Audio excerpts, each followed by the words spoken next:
Hello friends and followers. Today we're going to make my meatloaf, aka bougie meatloaf as I like to call it.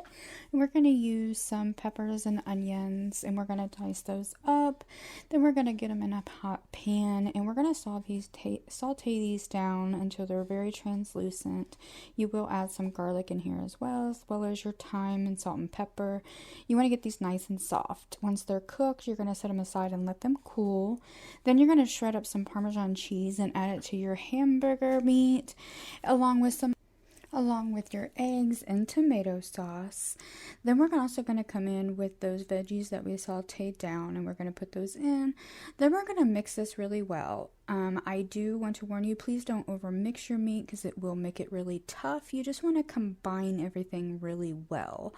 Once it's nice and combined, we're going to put it out on a piece of parchment paper, just put into a rectangle. As you see, I'm just using my hand as a guide. It does not have to be perfection, just nice and flat. Then we're going to come in and we're going to layer our prosciutto over our meatloaf mixture. Then we're going to top that with some sliced provolone. I do prefer the sliced over the shredded, and you'll see this as you're rolling this later on why this makes it a little bit easier. So we're going to start at one end of the parchment paper and we're going to use the parchment paper to help us roll this. As you see, I'm pulling it up and I'm tucking the meat as I roll. And then once you get further along, you see I'm pushing the provolone cheese underneath and I'm just pulling on the parchment. It actually helps roll it and it will help seal it at the end. Then we're going to put this into a baking sheet and I do seal off the ends with the excess meatloaf mixture.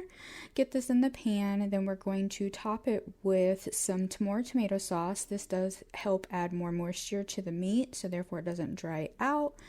Then we're going to cover it with aluminum foil. I do suggest tenting the aluminum foil over your meat mixture, your meatloaf. I just prefer not to have aluminum foil touch my food, as well as it can get stuck. So pop that in the oven for about an hour. Once that comes out, I do remove a lot of the excess fats and oils so it can cool and not dry out. Slice it up and serve it with some mashed potatoes.